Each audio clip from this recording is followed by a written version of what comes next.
OK, ça me gêne beaucoup d'enregistrer cette capsule, alors allons-y, ça va être fait. Bonjour, enchantée, même si on se rencontre pas pour vrai, mais merci d'organiser quand même ce festival-là d'une manière virtuelle. Puis j'espère que on pourra un jour se rencontrer lorsque nous aurons à nouveau la chance de rencontrer des gens en vrai, de nous serrer la main et de tous être dans la même pièce en même temps. Mon Dieu, que ça va être excitant. Alors, ben, je m'appelle Sarah. J'ai écrit le roman Bon Chien, publié aux éditions Hamac. Bon, je commence, je suis les questions là, pour pas me perdre.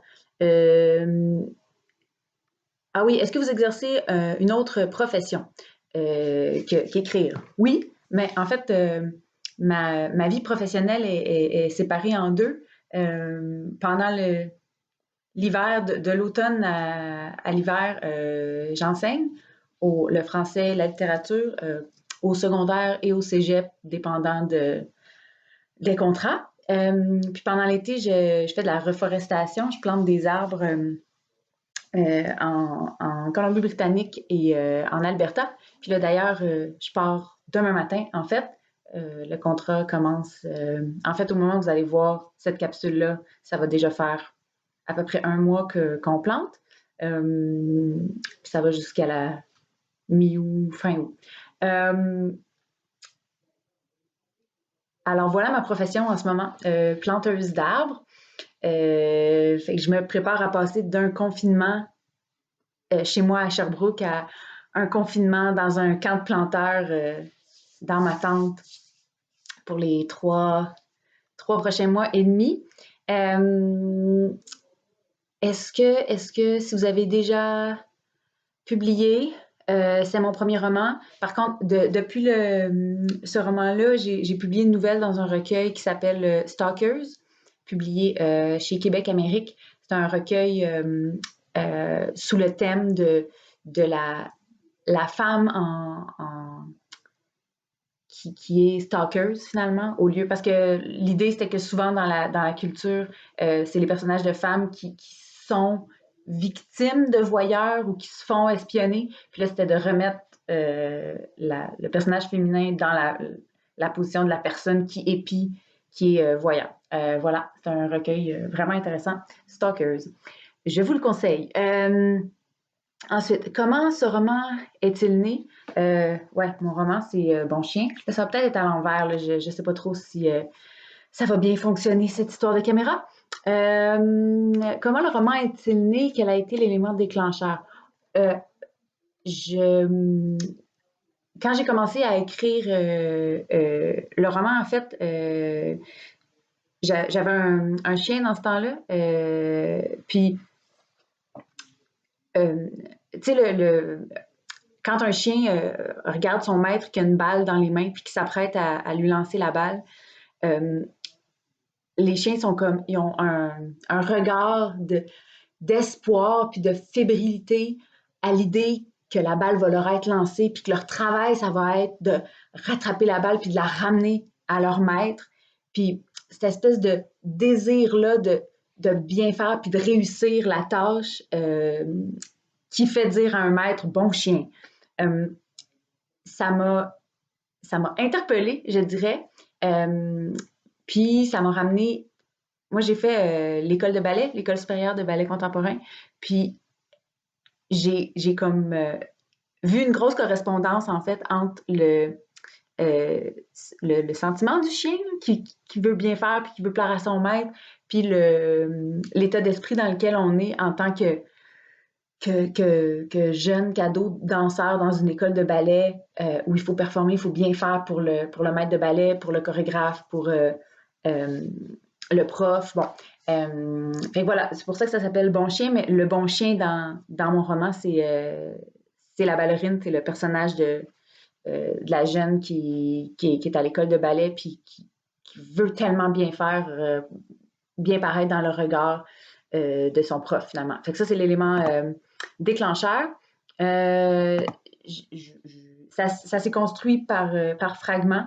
Et qu'ensuite, je l'ai mis ensemble, mais c'est ça. C'est dans le fond l'espèce de quête du personnage pour réussir, puis pour bien faire, alors qu'elle n'est pas très bonne, puis que finalement, son salut ne se retrouvera peut-être pas dans un premier rôle de danseuse classique. Prochaine question. Combien de temps s'est écoulé entre votre idée et la publication? Vraiment beaucoup trop de temps. J'ai envie de dire 10 ans parce que peut-être du moment que je suis sortie de l'école, j'ai veux pas, je pense que je mijotais l'idée d'écrire là-dessus. Mais avant que ça prenne forme, j'ai écrit quelques nouvelles qui tournaient autour du sujet. Puis après ça, d'autres nouvelles parce que le roman est écrit au-dessus.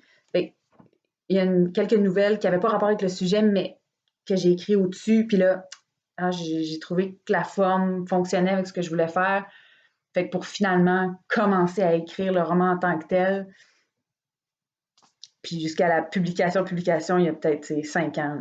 Ce qui me fait penser que je devrais trouver le moyen de passer en seconde vitesse puis d'accélérer un peu le rythme si je veux, avant mes 80 ans, avoir réussi à écrire une couple des romans que j'aimerais écrire.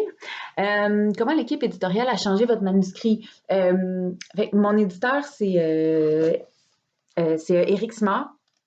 Puis j'ai vraiment eu de la chance qu'il veuille bien publier mon manuscrit. Puis j'ai adoré travailler avec lui. C'est un premier roman, donc j'avais jamais rencontré d'éditeur, j'avais pas de point de comparaison là, finalement pour savoir qu'est-ce que c'est du travail éditorial puis comment ça se passe. Mais c'est ça, j'avais envoyé mon manuscrit chez Hamac. Puis quand Éric m'a contacté puis qu'on s'est rencontrés, je m'en rappelais la première fois qu'on s'est rencontrés, c'était dans un café. Puis il est arrivé avec mon manuscrit. Puis là, il l'a mis sur la table, puis presque tout de suite, tu sais, il y avait des questions super précises, super pertinentes sur les personnages, sur la structure, tu sais, sur tout ce qui était mon manuscrit. Puis presque tout de suite, là, je me rappelle, il l'a posé sur la table, puis il a dit, bon, ben, on va regarder ça ensemble. Puis là, il a ouvert la première page, puis on est passé à travers toutes ses notes, il avait tout annoté. Puis tout ce qu'il avait écrit, les trucs positifs qu'il aimait, les questionnements, les choses qu'il remettait en question, on a fait tout le manuscrit comme ça, là, la première fois qu'on s'est rencontrés. Puis ça m'a frappée. J'ai dit, ben, c'est sûr que de un, ça flatte l'auteur en devenir de voir quelqu'un qui s'intéresse réellement, puis dont on a l'impression qu'il respecte assez ce manuscrit-là pour le questionner, puis pour vouloir l'amener plus loin. Puis ça a été ça ensuite, tout le reste du travail. Il m'a aidé à déplacer, étant donné que c'était par fragments, déplacer des chapitres. Puis aussi, ce que j'ai beaucoup aimé, c'est qu'il m'a pointé les endroits où il trouvait que ça l'intéressait, mais il aurait voulu en savoir plus. Puis moi, on dirait que ça m'a donné la petite confiance d'écrire des nouveaux chapitres que j'avais vaguement en tête, mais dont je me disais, bah, non, c'est pas intéressant. Puis lui m'a donné cet élan-là pour donner de l'expansion au roman. Fait que ça, je le remercie beaucoup. Puis en me disant toujours que c'était toujours moi qui avais le dernier mot, puis que il y a certains points sur lesquels j'ai tenu mon bout. Puis ça aussi, je l'ai trouvé très, je sais pas, très chic, très, j'allais dire galant, c'est pas de la galanterie, mais d'être vraiment en dialogue, tu sais, que j'avais voix au chapitre là, pour toutes les décisions éditoriales, finalement. Donc voilà, c'était très intéressant, ça a été très fructueux de travailler avec Éric.